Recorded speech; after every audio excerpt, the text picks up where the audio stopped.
এই যে এই বেলাকার মতো রান্না হলো আজ আমাদের সিজানা পরব। ছেলে ডিউটি যাবে, তাই জন্য এই বেলাকার মতন তাড়াতাড়ি করে করলাম। আর এখন করলাম এই যে শাক করেছি, বাঁধাকপির তরকারি, মাছের টক, মাছের ঝালনা।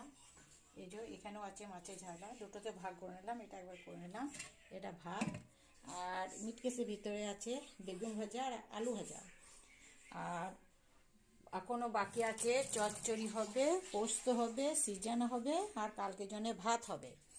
আর এই যে এইটা উদ্দেশ্যে রান্না, এটা হচ্ছে রোমা কলাই, অরল কলাই, 5 রকম মিশিলি কলাই আছে। এই কলাইগুলো ভিজিয়ে দিয়েছি, এগুলো 1 কেজি কলাই আছে। আর গোটা বেগুন সব রকম দিয়ে এটা আমাদের সিজানো হয়। এর উপলক্ষে এত রান্না, তেল এগুলি সব রান্না করা হলো এই বেলাকার মতন। আবার রাতে রান্না হবে কালকে জন্য, এখন থেকে রান্না করলে তো নষ্ট হয়ে যাবে। তাই এখনকার মতন ছেলে ডিউটি যাবে, তাড়াতাড়ি করে এইগুলো করলাম। মাছ ঝালটাটা একবারই করে নিলাম, তারপর